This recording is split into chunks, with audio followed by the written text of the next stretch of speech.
Olá, um forte abraço a todos. O meu nome é Rui Santos, este é o canal Explica Tuga, que vos traz hoje a resolução do Exame Nacional de Física e Química A. Trata-se da época especial do ano de 2025. Apelo desde já a que façam a subscrição do canal, ativem também as notificações. Já agora podem deixar um like neste vídeo e vamos então dar início à resolução. 1. A navegação marítima é auxiliada por faróis de sinalização na costa. 1.1. As lâmpadas dos faróis têm vindo a ser substituídas por lâmpadas LED, que, em relação às lâmpadas anteriores, têm menor potência e menor resistência elétrica para uma mesma intensidade luminosa. Para o mesmo intervalo de tempo, as lâmpadas LED, comparativamente às lâmpadas anteriores, consomem. Lembrar aqui que potência não é mais do que energia consumida, pelo menos neste contexto, por unidade de tempo. Ora, se o intervalo de tempo for o mesmo, e terá de ser para efeitos de comparação, então, quanto menor for a potência consumida, menor também será a energia consumida. Por isso, a C e a D ficam de fora. Por outro lado, temos que numa lâmpada temos energia elétrica a ser convertida em energia luminosa.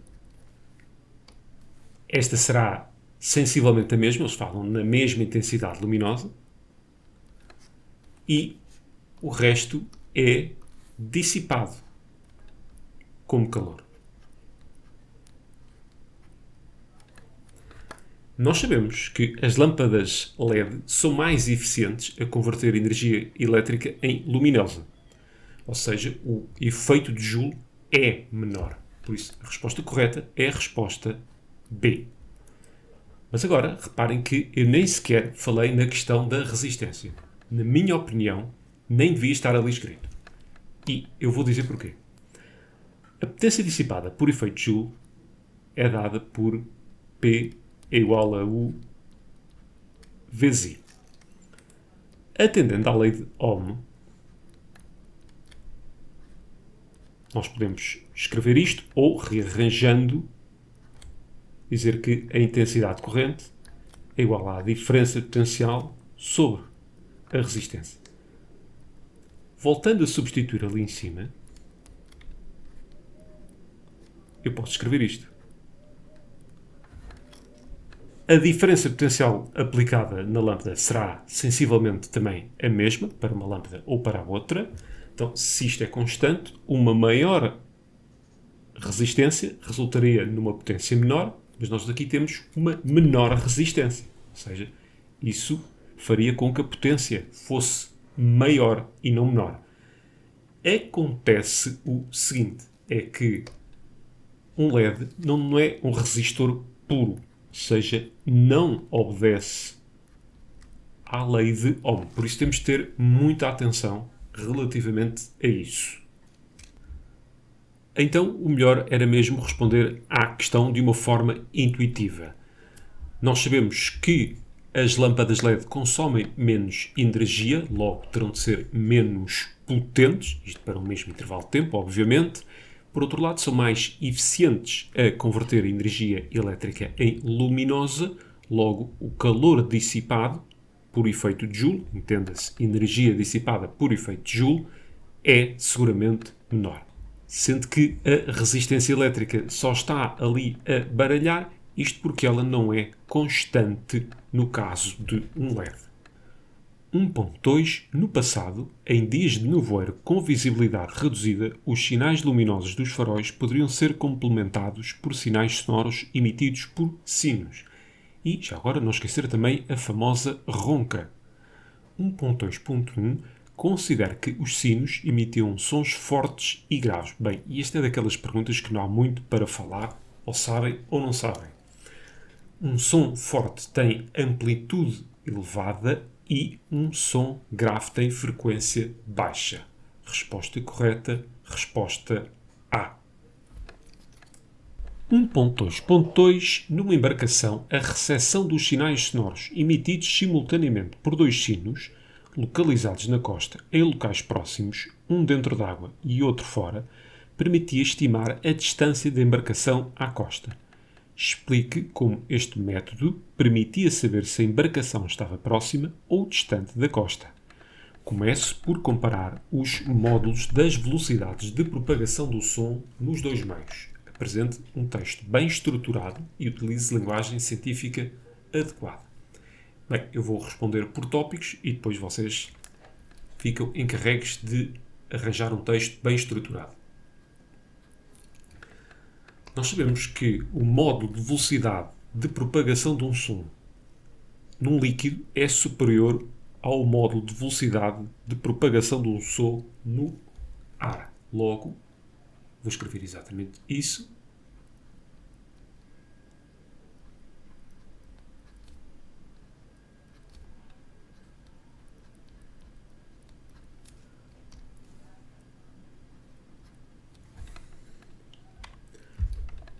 Por outro lado, nós sabemos que o módulo de velocidade não é mais do que a distância percorrida por intervalo de tempo e podemos rearranjar isto desta forma.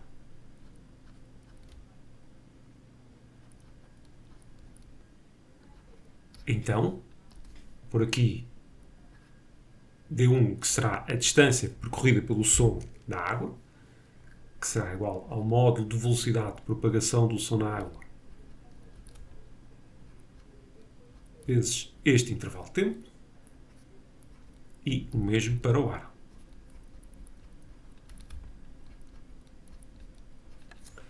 Agora vamos olhar para aqui. Os sinos estavam em locais próximos. Logo, a distância seria igual nos dois casos. Agora podemos olhar até para aqui. Para uma mesma distância, quanto maior for o módulo de velocidade, menor será o intervalo de tempo, ou seja, mais rapidamente chega o sinal.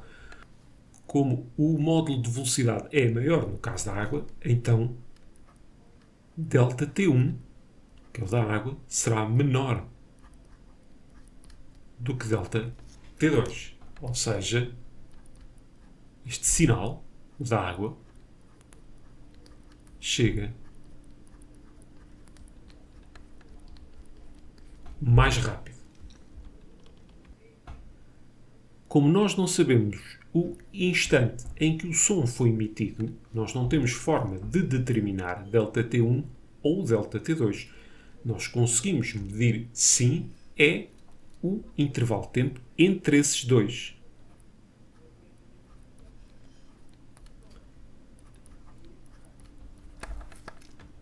No navio, basta medir o intervalo de tempo entre a chegada de um sinal e a chegada do outro. E quanto maior for essa diferença de tempo, maior será então a distância à costa. 2. Na Berlenga Grande, uma ilha ao largo de Peniche, a ligação entre o cais e o farol faz-se por uma rampa.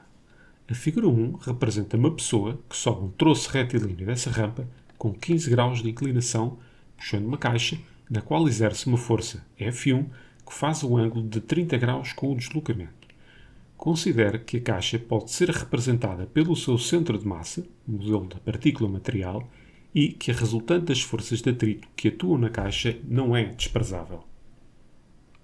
2.1. Qual dos diagramas pode representar na mesma escala as forças que atuam na caixa, admitindo que esta sobe a rampa com velocidade constante?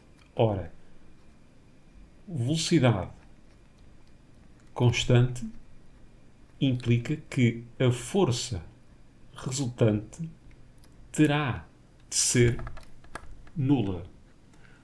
primeira lei de Newton. E, neste momento, é mais fácil assinalar primeiro a resposta correta e depois explicar porquê. Todas as componentes verticais e horizontais terão de se anular. Vou começar por decompor aquela força em duas componentes. Uma vertical e aqui outra horizontal. E o mesmo relativamente a esta aqui. Uma componente vertical e outra horizontal. Agora, reparem, se somarmos o comprimento daquela verde com o da vermelha, ficamos com o comprimento da azul. Logo, as componentes na vertical anulam-se. E o mesmo relativamente à horizontal. O comprimento daquela seta verde corresponde à soma dos comprimentos das setas azul e vermelha. Logo, também temos uma anulação de forças na horizontal.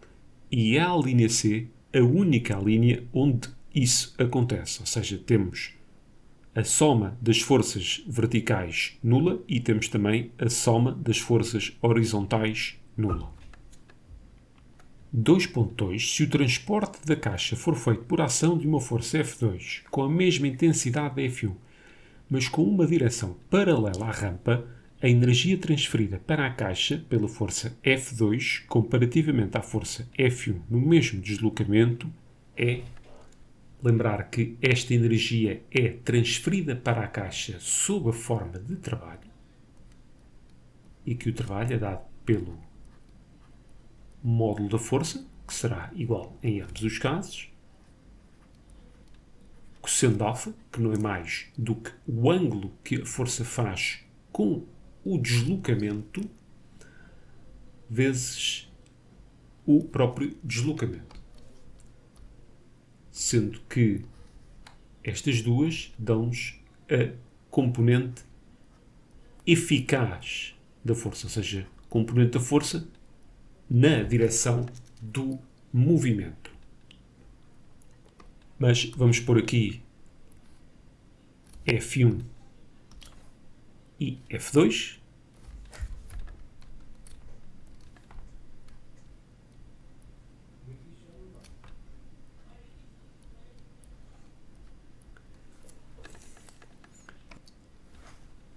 E reparem que F2 tem uma força eficaz máxima, porque só tem componente na direção do movimento. Então, não há dúvida que a energia transferida é maior no caso da F2, isto porque o ângulo que ela faz com o deslocamento é menor. Esse ângulo é 30 graus no caso da F1 e 0 no caso de F2. A resposta correta é, então, a D. De qualquer das formas, nós também percebemos que é mais eficaz puxar a caixa num ângulo mais fechado. 2.3. Num dado momento da subida, a corda parte-se e a caixa de massa 50 kg inicia um movimento descendente. A caixa passa numa posição A com velocidade de módulo 1 metro por segundo e percorre 100 metros até uma posição B, onde passa com velocidade de módulo 4 metros por segundo. Considere que a inclinação da rampa e a força de atrito são constantes entre os pontos A e B. Determine, a partir de considerações energéticas, a razão entre a intensidade da força de atrito e a intensidade do peso da caixa. Apresente todos os cálculos efetuados. Por aqui a rampa, por aqui 2 pontos, aqui ponto A e aqui ponto B, sendo que a nossa caixa passa aqui com uma velocidade de 1 metro por segundo e aqui 4 metros por segundo. E assinalar também aqui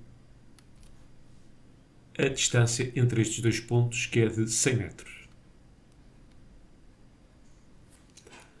Nós sabemos que o trabalho das forças não conservativas corresponde à variação da energia mecânica.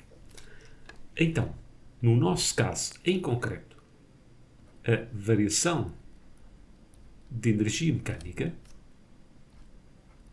entre A e B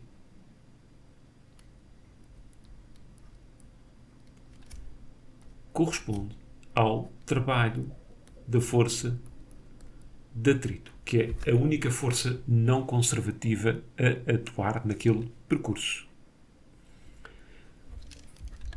Então, vamos precisar da variação de energia cinética e da variação da energia potencial. Aplicando aqui a fórmula do trabalho, será então igual ao módulo da força de atrito vezes cosseno de alfa, que é o ângulo que a força de atrito faz com o deslocamento, que é sempre 180 graus, vezes a distância percorrida. Eu, para a energia cinética, tenho as velocidades, mas falta-me para a energia potencial o desnível entre A e B. Por isso, é por aí que eu vou começar.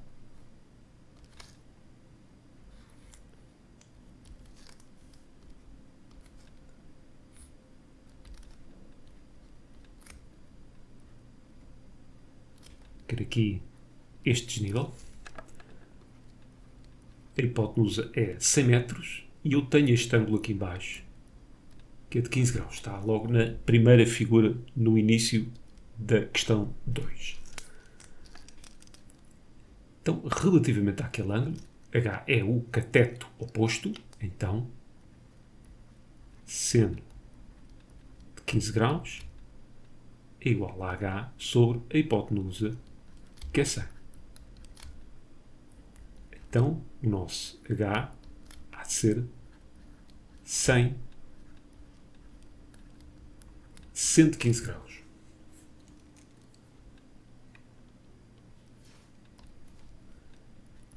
Então, a variação em energia cinética pode ser dada por meio da massa, velocidade final ao quadrado, menos velocidade inicial ao quadrado, mais massa, aceleração gravítica, e a variação de altura corresponde a menos H. Ou seja, a variação de altura é menos aquele valor. Tudo isto será igual ao módulo da força de atrito, que é o que se quer para já descobrir. Cosseno de 180 é menos 1 e este D é de 100 metros. Vamos continuar. Há aqui coisas que eu já substituí pelo seu valor, outras que me ainda falta fazer. Massa 50 kg, aqui 4 ao quadrado, 1 ao quadrado, vou pôr aquele menos para aqui, 50 vezes 9,80. Convém sempre dar uma espreitadela ao formulário, porque este valor por vezes sofre alterações, vezes o desnível, que é de 100 seno de 15 graus, que é igual ao módulo da força de atrito vezes menos 1 vezes 100.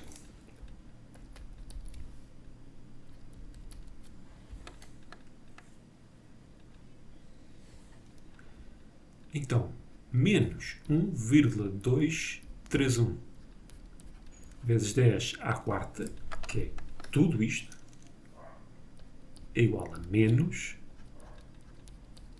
força de atrito vezes 100. Módulo da força de atrito há de ser igual menos 1,231 vezes 10 à quarta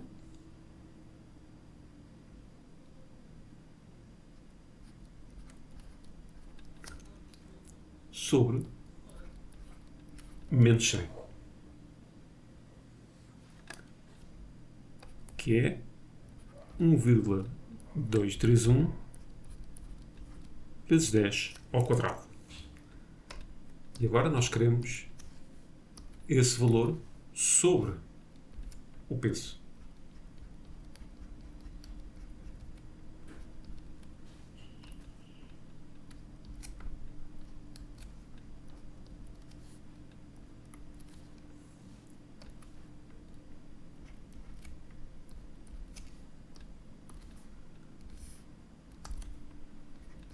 Um 1,231 vezes 10 à quarta, e peso é massa vezes a aceleração, logo 50 vezes 9,80, 0,251 Newton, logo isto não tem unidades e está concluído o exercício. 3. O ganso patola, espécie protegida no âmbito do projeto LIFE Berlengas, captura peixes mergulhando de uma certa altura. 3.1. Um ganso patola voa acima da superfície do mar quando, num dado instante, observa um peixe numa posição aparente A, diferente da posição real B, como se ilustra na figura 2, que não se encontra à escala. Nesse instante, a amplitude do ângulo entre o raio de luz que chega ao olho do ganso, proveniente do peixe, e a normal à superfície do mar é 50 graus. Admita que o índice de refração da água do mar é 1,35 para a luz considerada. Qual é a amplitude do ângulo A ou B, identificado por alfa na figura 2? Vamos aplicar a lei de Snell-Descartes, sendo de θ1 vezes n1 igual a seno de θ2 vezes n2. Vou, antes de mais, identificar aqui os meios. 1 é o ar, 2 é a água do mar.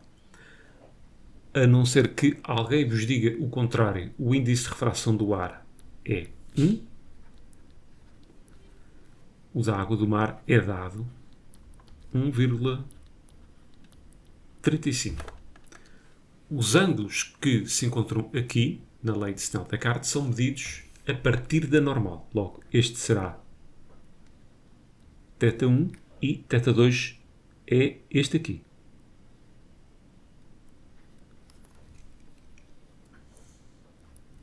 Então, vamos aqui substituir, sendo de 50 graus,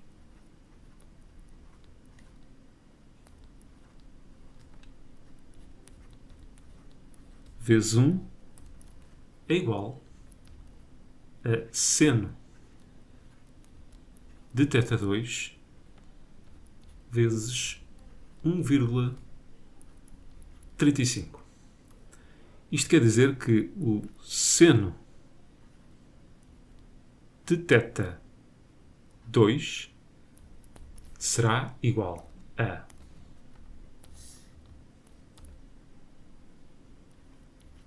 seno de 50 graus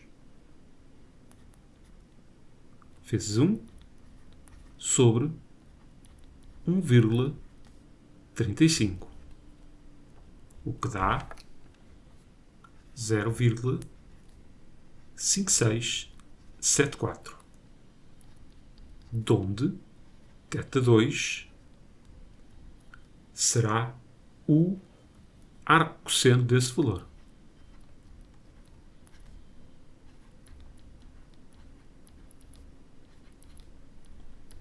O que vai dar 34,6. Tomem atenção, não assinalem a D, porque o ângulo que nos pedem é alfa. Ora, o alfa será um ângulo que é 50 graus menos os 34,6. Θ2 mais o alfa tem de dar os 50 graus que aqui estão. Que vai dar 15,4 graus. A linha A. 3.2. Quando o ganso-patola de massa M do ganso se encontra sobre a posição do peixe, inicia um voo vertical e retilíneo para o capturar. Admita que o ganso pode ser representado pelo seu centro de massa, modelo da partícula material. 3.2.1. Num dado instante, o ganso-patola tem uma aceleração constante de módulo 8 metros por segundo quadrado, atuando sobre ele apenas a força gravítica e a resistência do ar. O módulo da força de resistência do ar que atua no ganso, nesse instante, em função da massa do ganso, é... Vamos pôr aqui o nosso ganso, a verde, a força gravítica, e a vermelho, resistência do ar. E eu deixei o comprimento do vetor resistência do ar menor do que o da força gravítica, isto porque nós queremos que daqui nasça uma força resultante com sentido de cima para baixo e, em consequência disso, também uma aceleração com a mesma direção e sentido. Vamos à segunda lei de Newton. Força resultante igual a massa vezes aceleração. E eu, para não estar sempre a escrever massa do ganso, vou chamá-la simplesmente de M. A força resultante que nasce daqui há de ser a força gravítica menos a resistência do ar, que há de ser igual a massa vezes aceleração. Força gravítica é massa vezes a aceleração gravítica, que consultando o formulário toma este valor, menos resistência do ar, igual a massa vezes a aceleração, que é 8.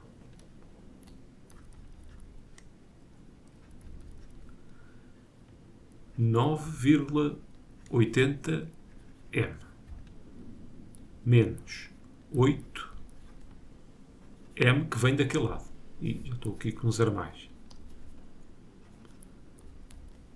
É igual a resistência do ar, onde a resistência do ar é 9,8 menos 8 dá simplesmente 1,8 m, que, voltando à notação anterior, há de ser a massa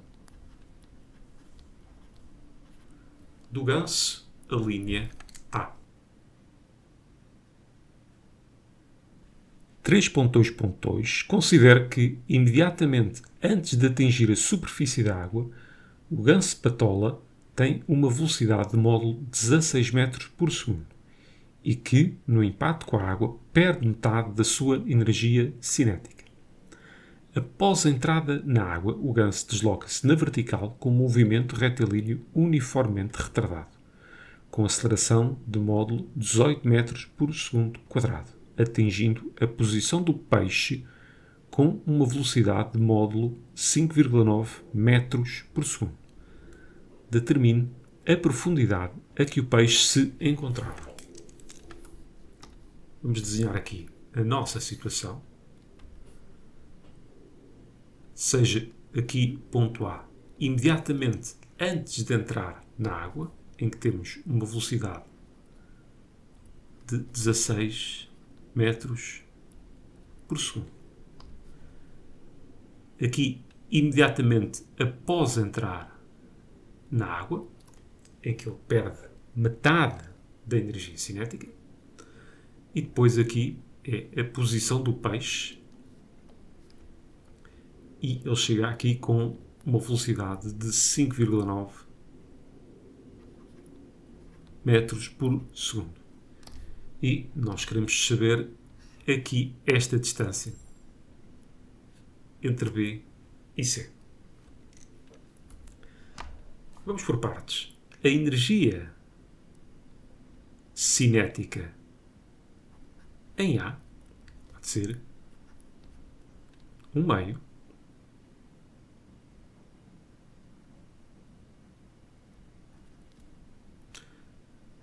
vezes m vezes a velocidade, que é 16 ao quadrado. A energia cinética em B há de ser metade disso.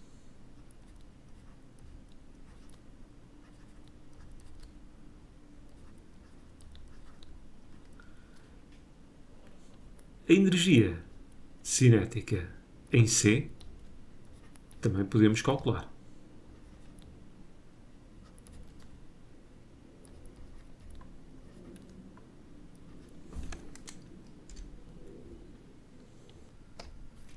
Nós conhecemos a lei do trabalho de energia. O trabalho da força resultante é igual à variação da energia cinética. Isto será o módulo da força resultante vezes a distância percorrida vezes o cosseno de alfa, sendo alfa o ângulo que a força resultante faz com um sentido do movimento. Isto tudo há de ser igual à energia cinética final menos energia cinética inicial, que é a de B.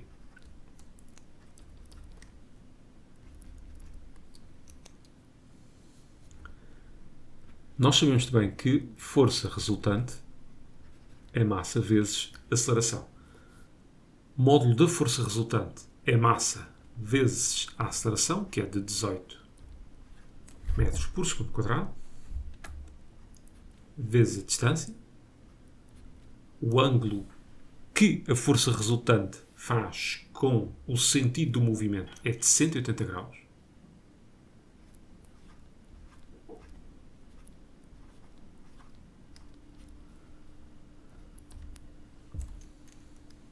Aqui vou pôr o meio de m em evidência. Ora, velocidade final 5,9. E aqui não posso esquecer daquele o meio que ali está, por isso ficará o meio vezes 16 ao quadrado.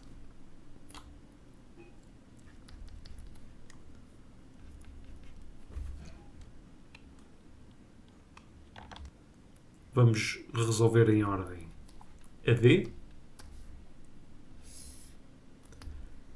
Em denominador vai ficar 18 vezes menos 1, que é o cosseno de 180. Já agora, estas massas cortam. Aqui em cima vai ficar o meio e aqui 5,9 ao quadrado menos o meio vezes 16 ao quadrado.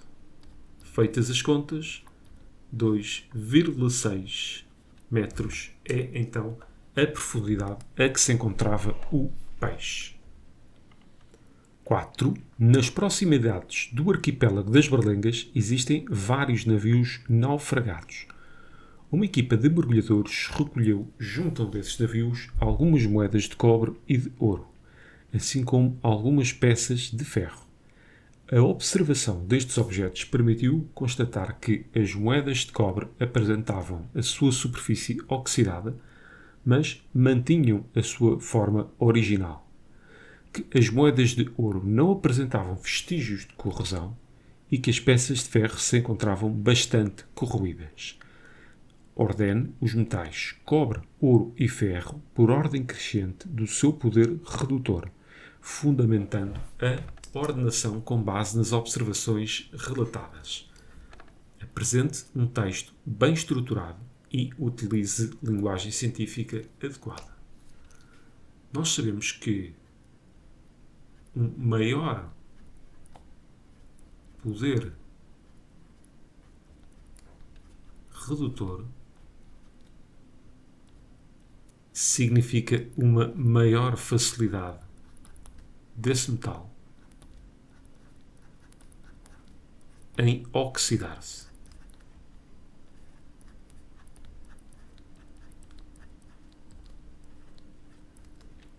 Entenda-se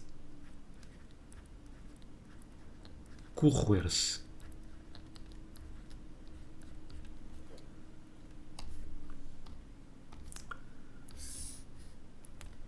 Então, vamos pôr aqui poder redutor.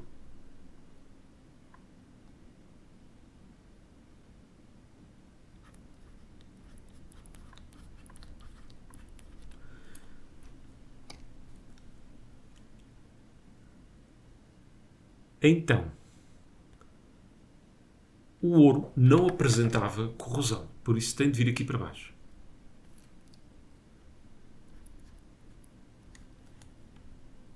Por aqui, sem corrosão. Quem estava muito corroído era as peças de ferro. Por aqui, bastante corrosão. No lugar intermédio tínhamos as moedas de cobre, que tinham uma corrosão ligeira, porque ainda apresentavam a sua forma original. O resto do exercício fica para vocês fazerem, apresentar o tal texto bem estruturado, com linguagem científica adequada, não esquecendo de abordar os tópicos que falámos aqui. 5. Os artefactos de ferro são fabricados desde a antiguidade, sendo frequente encontrá-los em naufrágios de diferentes épocas. Atualmente, a maior parte do ferro é obtida a partir do minério contendo elevada percentagem de trióxido de diferro, num alto forno, tal como representado na figura 3. As reações químicas que ocorrem no alto forno podem ser traduzidas de forma simplificada por 5.1. Complete o texto seguinte selecionando a opção correta para cada espaço. Escreva na folha de respostas cada uma das letras seguida do número que corresponde à opção selecionada. A reação química apresentada é uma reação de... Bem, se for de oxidação, redução, nós vamos ter de observar uma variação do número de oxidação de alguma destas espécies. Vamos então a isso. O oxigênio, tirando o caso dos peróxidos, tem número de oxidação menos 2. Bem, como a molécula de CO é neutra, isso faz com que o número de oxidação do carbono aqui seja de mais 2. Aqui é melhor fazermos contas. O oxigênio está a valer na mesma menos 2. Mas vamos ver quanto é que está a valer o ferro. Então temos 2 de ferro, vou pôr 2x, mais 3 vezes menos 2, a espécie é neutra, por isso a soma disto terá de dar 0, de onde o x tem de ser 3.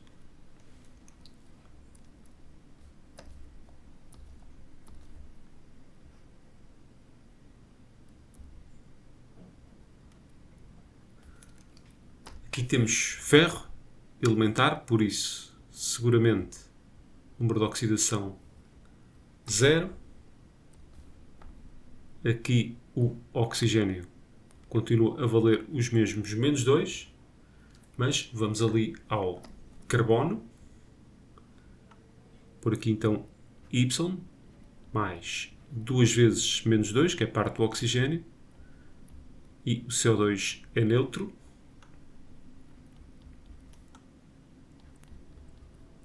Y igual a 4.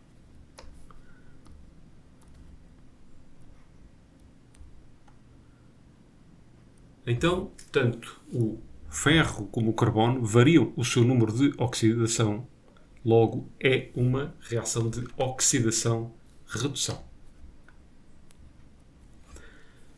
Nessa reação, a substância que apresenta ligações metálicas é representada por, e aqui será o ferro, a primeira é ligação iónica e aqui é ligação covalente, típica das moléculas.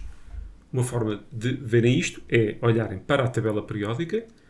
Quando misturamos metais com não metais é iónica. Quando misturamos metais com metais será a ligação metálica.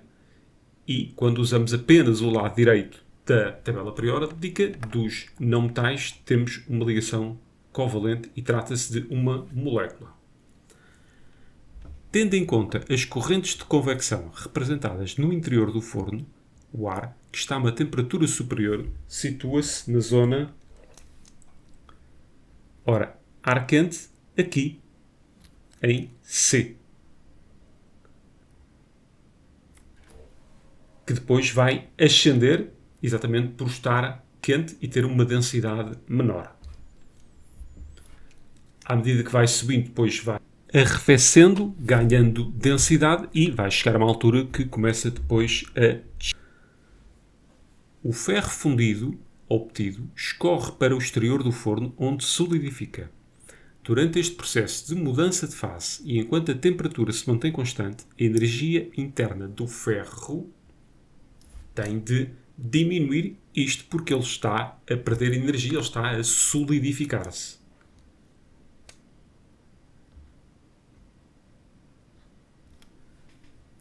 Agora que vejo que pus ali C e devia ter posto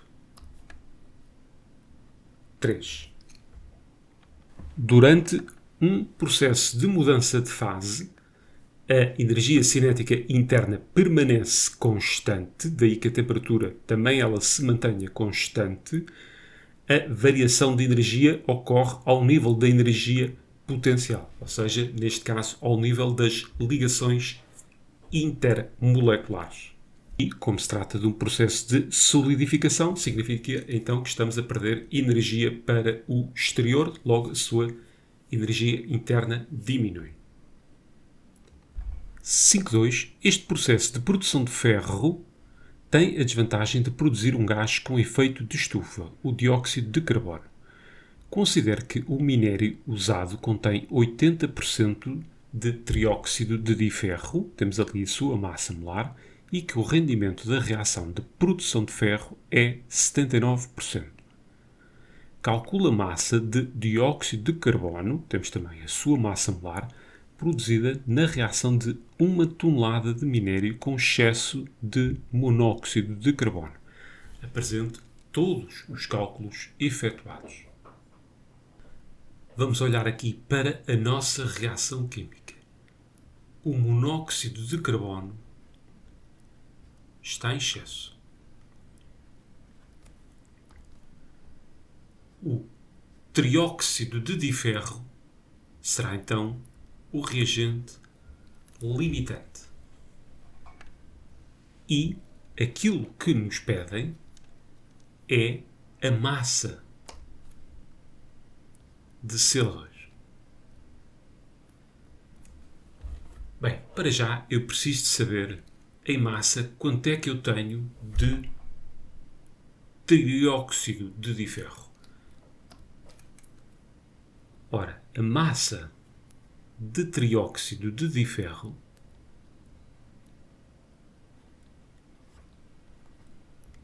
será 80% desta tonelada de minério.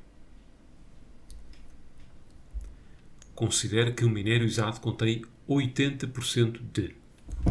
Então, é por aqui que vamos começar. Uma tonelada são 1000 kg. Ora, se puser então aqui um 3, eu estou em quilogramas. Mas eu quero estar em gramas, por isso tenho que pôr aqui um 6. E vamos multiplicar por 0,8 para ficarmos então com 80% deste valor.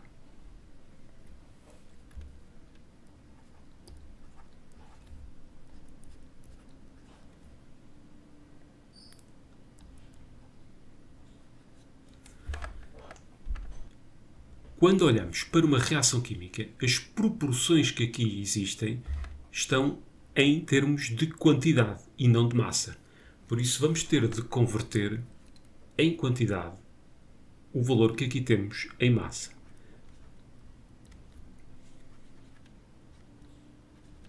Ora, resolvendo em ordem à quantidade de matéria, ficamos com massa sobre massa molar. Então, a quantidade de trióxido de diferro será este valor que aqui temos, a dividir pela massa molar, que é 159,70. 5,01 vezes 10 ao cubo moles. Olhando para a nossa reação química, nós sabemos que uma mole de trióxido de diferro dá origem a 3 moles de CO2. Então, a quantidade de CO2 produzida, caso a reação fosse completa,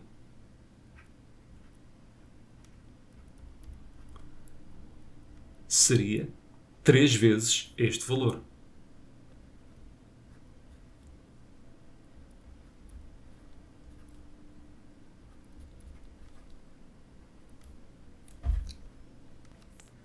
Mas a reação não é completa. Tem um rendimento de 79%.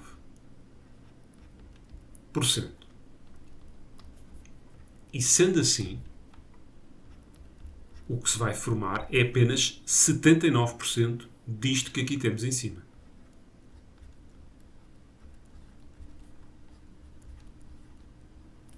Por isso vou multiplicar por 0,79. 1,19 vezes 10 à quarta.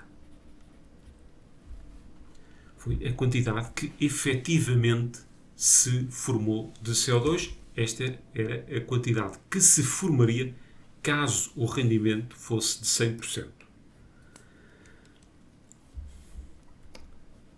Agora é só pegar mais uma vez nesta fórmula, mas desta vez resolvida em ordem à massa, e vamos calcular a massa de CO2, que foi isso que nos pediram. 1,19 vezes 10 à quarta, vezes a sua massa molar, 44,01, 5,2 vezes 10 à quinta gramas. Isto põe um ponto final no nosso exercício. Questão 5.3, que é dada, considere o íon ferro 3+, representado por Em relação ao átomo de ferro que lhe deu origem, o íon representado tem. Bem, se estamos a falar em relação ao átomo de ferro que lhe deu origem, por isso terá necessariamente o mesmo número de prótons e o mesmo número de neutrões. Por isso, a diferença estará nos eletrões e para formar íons positivos precisamos de perder eletrões e, neste caso, 3 eletrões. 5.4. O ferro apresenta 4 isótopos naturais, sendo o mais abundante o ferro 56, com uma abundância relativa de 91,754%. Qual das expressões permite calcular o número de átomos de ferro 56 presentes numa peça de ferro com a massa de 17,42 gramas? Bem, pedem-nos o número de átomos, número de entidades, ou seja, N maiúsculo, que é igual à quantidade de matéria vezes o número de Avogadro. Bem, mas eu não tenho o N minúsculo, ou seja, a quantidade de matéria. Mas eu conheço também esta relação. Massa molar é igual a massa sobre quantidade de matéria, onde quantidade de matéria é igual à massa sobre a massa molar. Então, podemos pôr aqui massa sobre massa molar vezes o número de Avogadro. Agora, a partir do momento em que eu uso a massa molar do ferro, que já agora é estes 55, 85 que ali aparecem,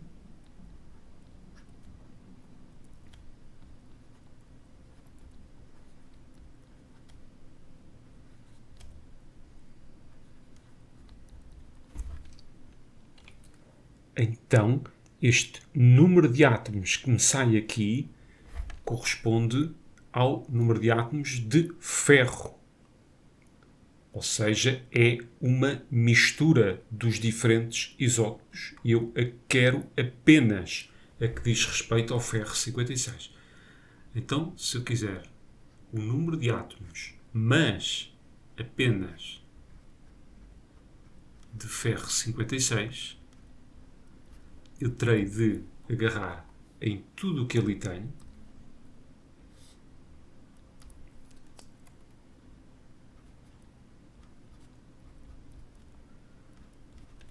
e multiplicar pela sua porcentagem. Eu podia pôr 0,91754, mas eles não fizeram isso. Agarraram e fizeram 91,754 sobre 100. Este M é a massa, 1742. O 91,754 está aqui. Número de Avogadro, ou seja, a linha A. 6. Junto a um navio naufragado encontrou-se uma pulseira. Depois de limpa, determinou-se a sua densidade relativa através da técnica de piconometria. Considere que nesta experiência a densidade relativa é determinada pelo quociente entre a massa volúmica de um material e a massa volúmica da água à mesma temperatura. Na figura 4 está representada a medição da massa em gramas em 3 etapas distintas, A, B e C, do procedimento experimental. Considere a temperatura constante durante a realização da atividade. 6.1. Determine a densidade relativa da pulseira. Na sua resposta, comece por deduzir a expressão matemática que relaciona a densidade relativa com as massas obtidas nas etapas A, B e C, MA, MB e MC, respectivamente. Mostre como chegou à sua resposta. Nós, quando calculamos uma densidade relativa, estamos a fazer o quê? Estamos a comparar a massa daquele objeto, que é uma pulseira, vamos imaginar de ouro, com a massa de uma pulseira rigorosamente igual àquela em termos de volume, mas feita de água. Em termos de comparação, é isto. Estamos a comparar a massa do objeto com uma massa de água exatamente com o mesmo volume. Relativamente à massa da pulseira, não há dúvidas. É MA. Agora, para se obter esta massa, vamos ter de fazer a diferença entre estas duas massas. E eu passo a explicar porquê. Nós temos aqui a massa dos dois objetos em separado. Imaginem-se agora a colocar a pulseira dentro do piconômetro. O que é que vai acontecer? Vai transbordar água. E vai transbordar água exatamente com o mesmo volume da pulseira que colocamos aqui dentro. Ora, eu quando faço a diferença entre estes dois valores, o que me falta é exatamente a massa dessa água que transbordou. Então, aqui será a massa de B menos massa de C. Então, aqui é a massa da pulseira.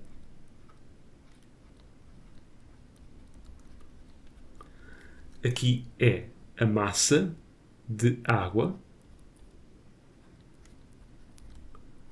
com o mesmo volume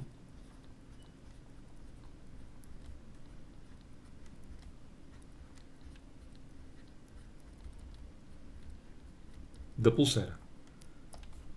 Eu vou pôr aqui massa da pulseira e aqui massa de água com o mesmo volume da pulseira.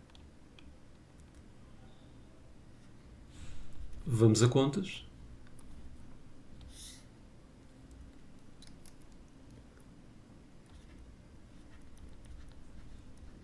E aqui a diferença entre as duas.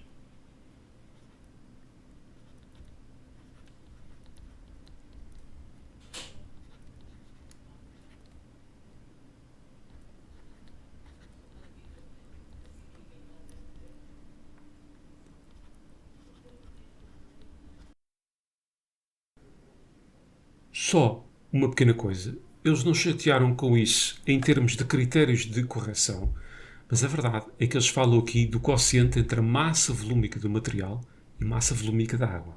Eu tenho o quociente entre as massas.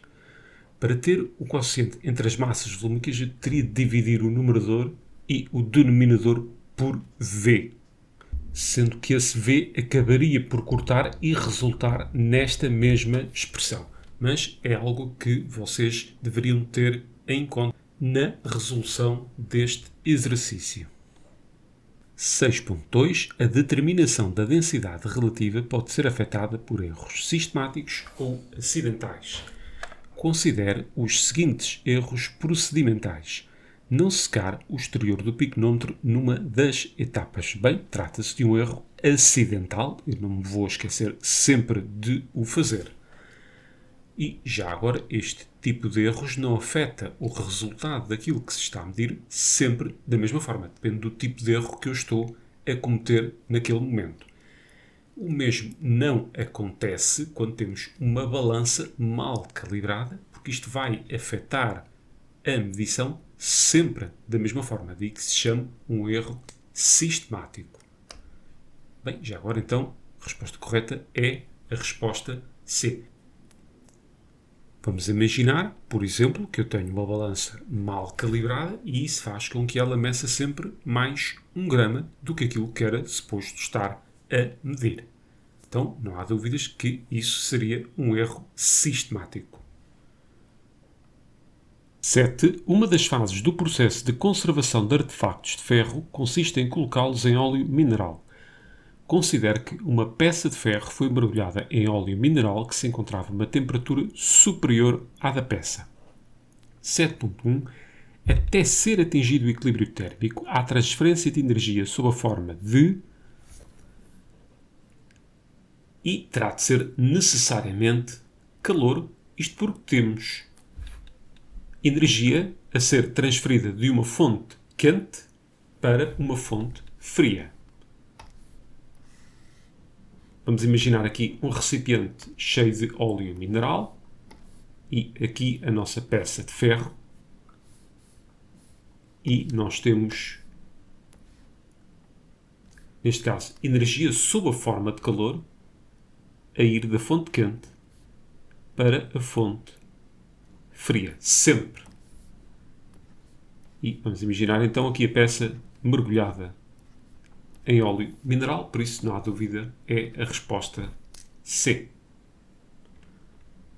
7.2. A figura 5 apresenta o gráfico da temperatura θ da peça de ferro de massa 2,25 kg e do óleo mineral em função do tempo T após serem postos em contacto.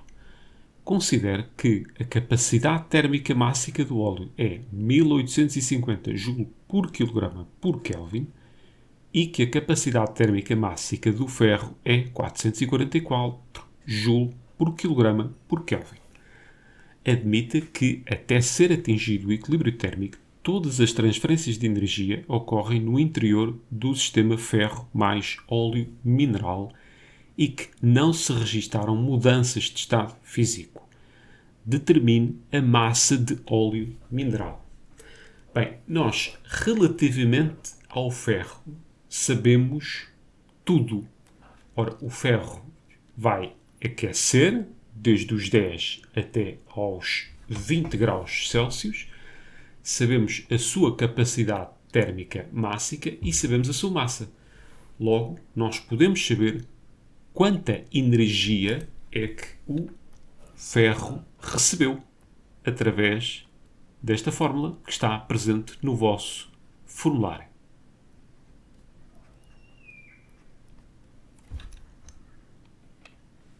E já agora, antes de mais, será que faz algum mal usar a capacidade térmica mássica em Joule por quilograma por Kelvin e aqui a diferença de temperatura em graus Celsius? A resposta é não, porque uma diferença de temperatura é exatamente a mesma, quer em graus Celsius, quer em Kelvin.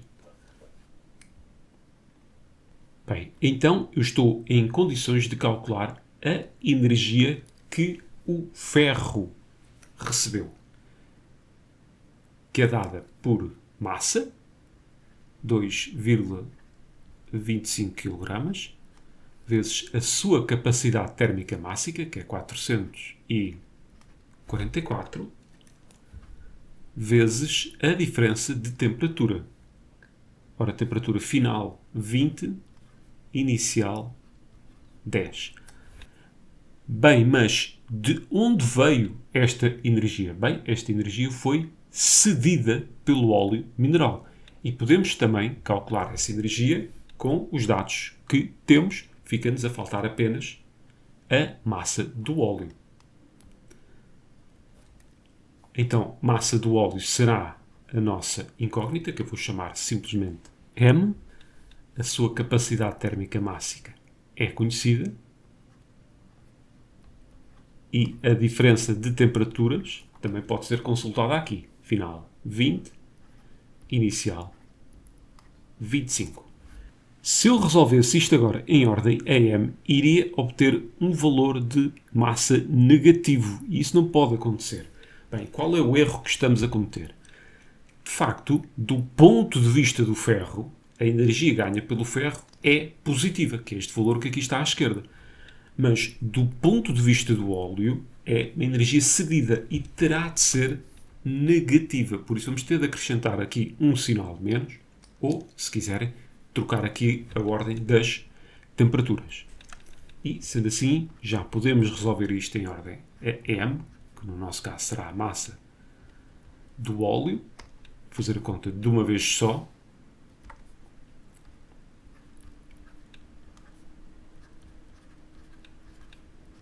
20 menos 10 dá 10. E aqui 1850 vezes esta diferença de temperatura, que é de menos 5 graus Celsius ou menos 5 Kelvin. 1,1 quilogramas. E esta questão aqui dos sinais é a única coisa que vocês têm de estar realmente atentos neste tipo de exercícios. 8. A dessalinização da água do mar permite obter água potável a partir de água salgada. 8.1. Neste processo pode ser necessário acidificar a água do mar pela adição de uma solução aquosa de ácido sulfúrico. Os íons sulfato podem conduzir à precipitação dos íons cálcio existentes na água do mar sob a forma de sulfato de cálcio. Entre o precipitado e os íons em solução, estabelece o equilíbrio que pode ser traduzido por... Temos também ali o valor do Ks à temperatura T. 8.1.1. A solubilidade S do sulfato de cálcio é dada por... E o que vocês devem fazer neste tipo de perguntas é o seguinte. Aqui, por definição, terão sempre menos S, em que S será a solubilidade. Aqui irá depender da estequiometria. Neste caso será mais S e aqui mais S. Ks será o produto destes dois em equilíbrio.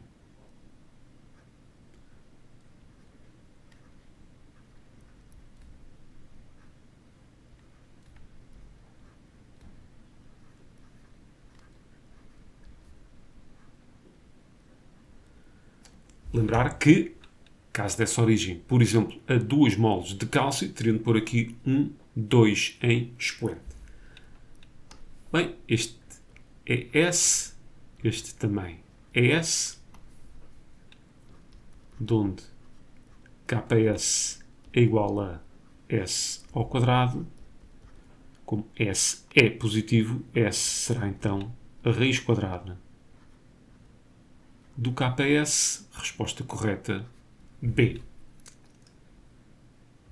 Então, resumindo, olhar aqui para as variações de concentração que ocorrem desde o momento em que se adiciona o sulfato de cálcio até se atingir o equilíbrio. Este será sempre menos S, independentemente da estequiometria. Estes dois já irão depender da estequiometria. Lembrar que, quando se calcula o Ks, não entra o sulfato de cálcio, por ser sólido, são só os produtos da reação que entram aqui, e depois estabelecer a relação com o Ks.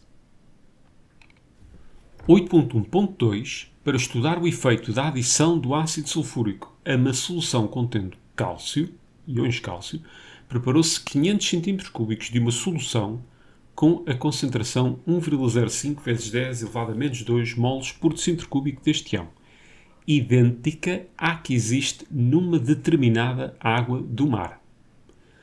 Considere que, nesta situação, a concentração de sulfato é igual à concentração de ácido sulfúrico. Determine o volume máximo de solução aquosa de ácido sulfúrico, e temos ali a sua massa volúmica, com 30% em massa de H2SO4, que pode ser adicionada àquela solução sem que ocorra precipitação de sulfato de cálcio à temperatura T. Admita que é desprezável a variação de volume devido à adição de ácido sulfúrico. Apresente todos os cálculos efetuados. Vamos com calma e começar do início. A constante de solubilidade corresponde ao produto das concentrações de íons cálcio e de íons sulfato numa solução saturada. Então, inicialmente, nós temos apenas cálcio em solução, com uma concentração que é igual à concentração de íons cálcio na água do mar. E começamos a adicionar ácido sulfúrico que se vai ionizar, dando origem a íons sulfato, fazendo com que a concentração de íons sulfato aumente. E essa concentração vai aumentando até chegarmos a um ponto em que a solução não comporta mais íons sulfato, está saturada. E a partir daí começa a dar-se a precipitação de sulfato de cálcio. Quando é que nós sabemos que a solução está saturada? Quando o produto destas duas soluções iguala o valor do Kps. Então, eu neste momento tenho o valor do Kps, tenho a concentração de íons cálcio, então posso saber qual é a concentração máxima que eu posso obter em íons sulfato.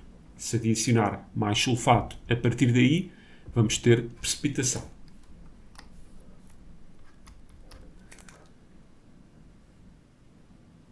Sete vírgula um vezes 10 elevado a menos 5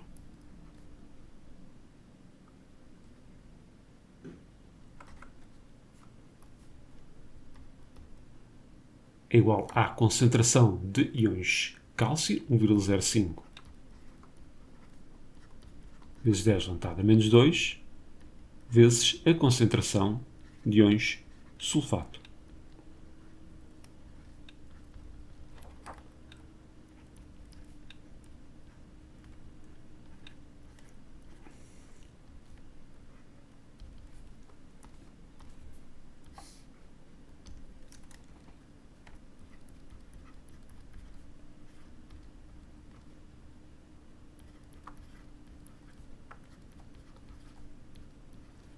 E ficamos com este valor.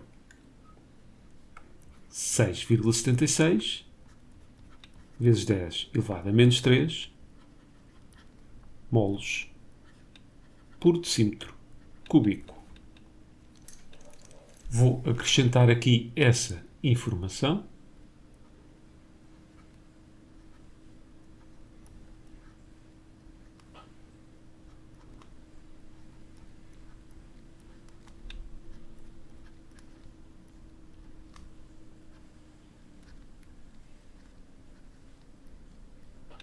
E a próxima fase pode dar origem a alguma confusão.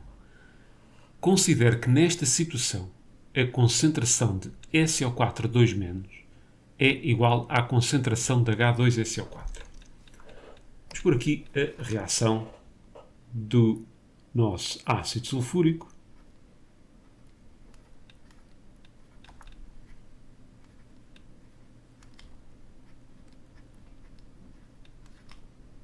mais água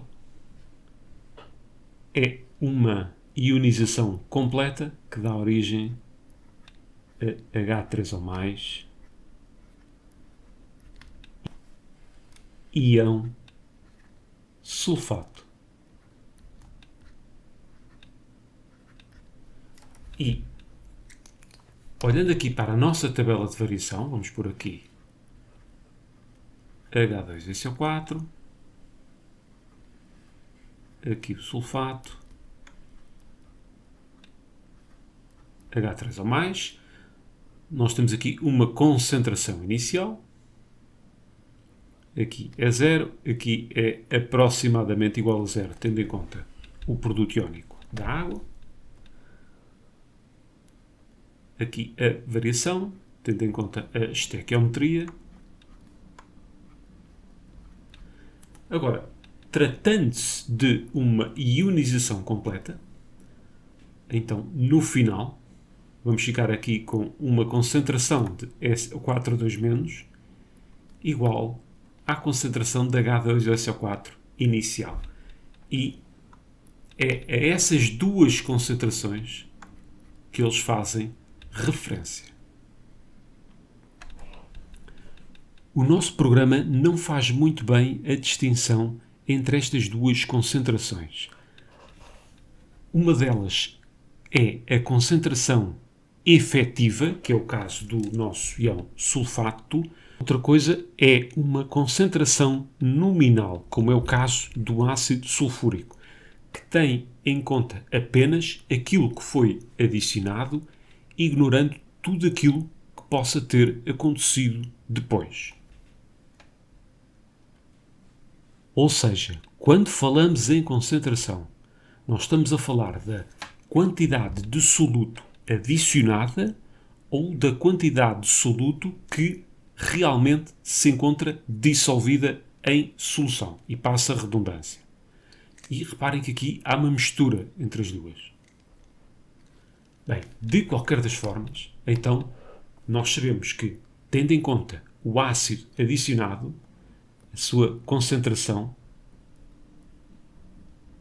é também ela igual a 6,76 vezes 10 elevado a menos 3 moles por decímetro cúbico.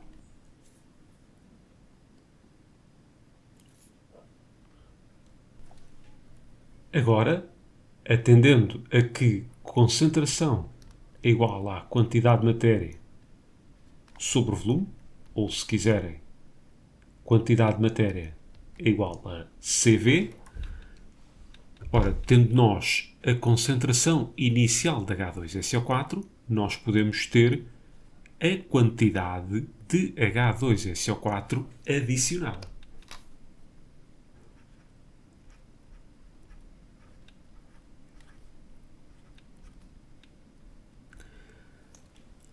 Nós temos concentração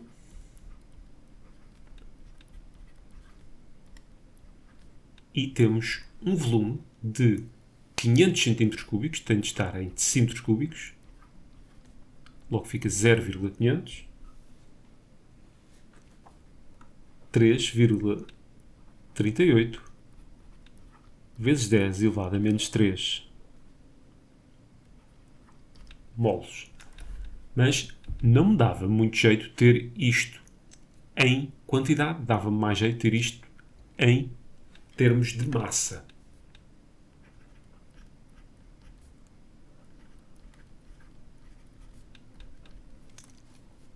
Bem, massa molar é igual a massa sobre quantidade de matéria, onde massa é igual ao produto da massa molar vezes quantidade de matéria.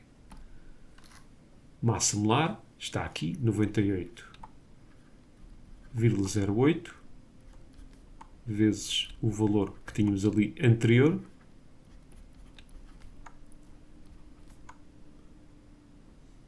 o que vai dar 0,332 gramas. Então, nós sabemos que temos aqui uma solução de H2SO4 a 30%, massa-massa. Transferiu-se daqui uma quantidade para a outra solução que continha inicialmente apenas íons de cálcio. E eu neste momento sei que massa de soluto foi transferida.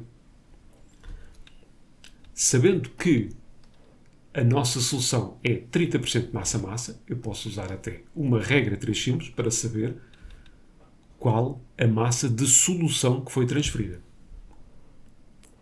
Então, este 0,332 gramas terá de corresponder a 30%, que é o que diz respeito ao soluto, 100% será a solução.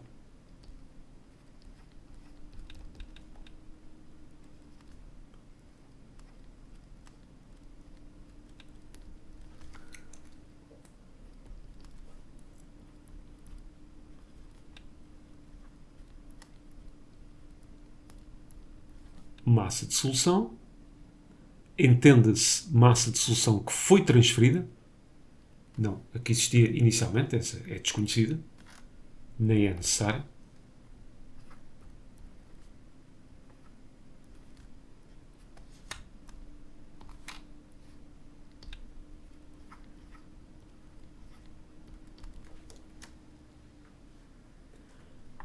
1,11 gramas. E nós sabemos que a massa volúmica é massa sobre volume, onde o volume é igual a massa sobre a massa volúmica. Isso permite-nos calcular qual o volume de solução que foi transferido.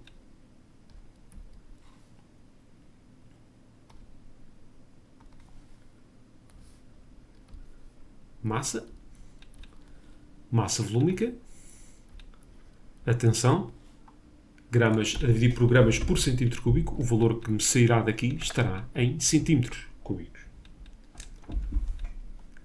0,87 centímetros cúbicos. Está feita esta questão e vamos aqui todos concordar que não era propriamente a questão mais fácil do exame. 8.2. Um dos problemas ambientais associados à dessalinização da água do mar é a descarga em meio marinho da salmoura, uma solução aquosa que resulta do processo de dessalinização e que contém todos os sais que inicialmente se encontravam dissolvidos na água do mar. Todos os sais, reforço. Considere que por cada metro cúbico de água dessalinizada produzida, são também produzidos 2 metros cúbicos de salmoura. Comparativamente à água do mar, a concentração de sais na salmoura é maior por um fator de... Ora, por cada metro cúbico de água dessalinizada, temos 2 de salmoura. Quer dizer que, inicialmente, isto para referência, a água do mar teria 3 metros cúbicos.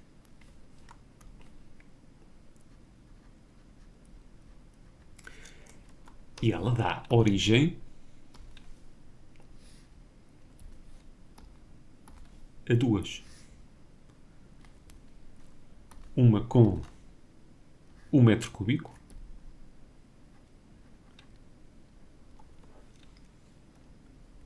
que é a água dessalinizada,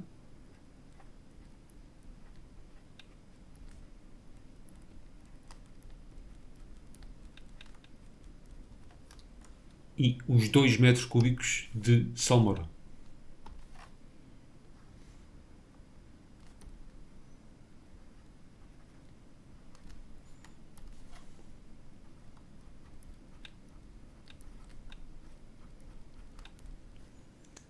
E reparem que todo o soluto que se encontrava aqui encontra-se apenas aqui nesta solução, que será, obviamente, mais concentrada. Comparativamente à água do mar, concentração de sais na salmoura. Então, eu quero o seguinte quociente.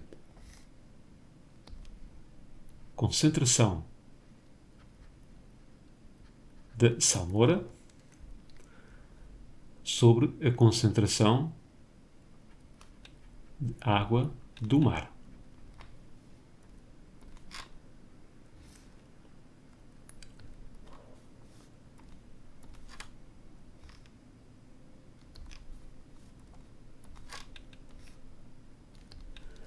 Aqui vamos ter a quantidade de sal sobre o volume da salmoura, e aqui será a mesma quantidade de sal, daí eu ter dito ali todos, sobre o volume da água do mar. E temos aqui este quociente. Dividir por uma fração é multiplicar pelo seu inverso. Então, vamos ficar com o volume da água do mar sobre volume da água da salmoura.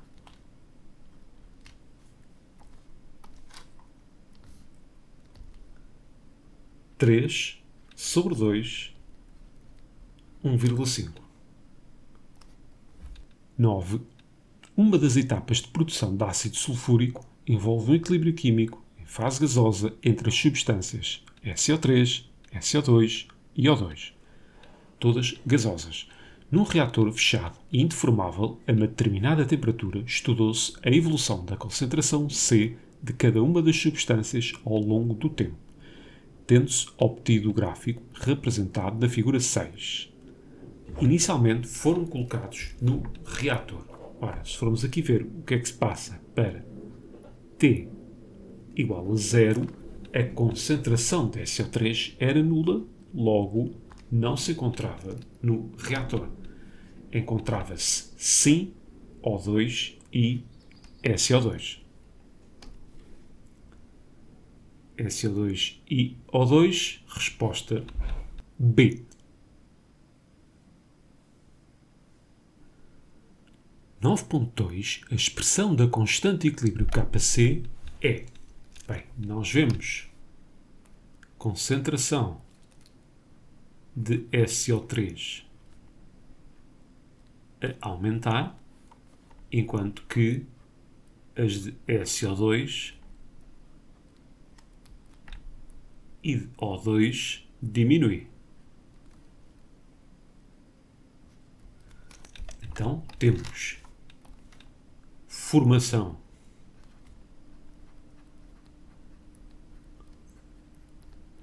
de SO3 e consumo das outras duas.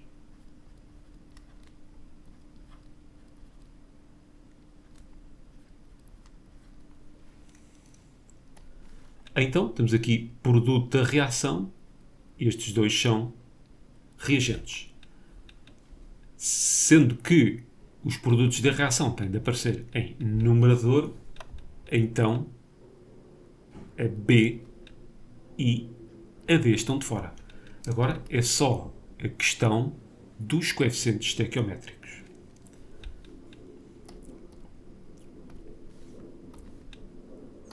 Vamos ver aqui a variação do SO2, que é mais ou menos isto.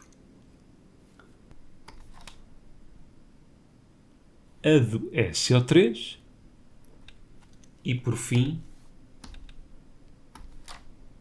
a variação de O2. Se olharmos então para o comprimento daquelas setas, vemos que elas estão numa proporção de 1 para 2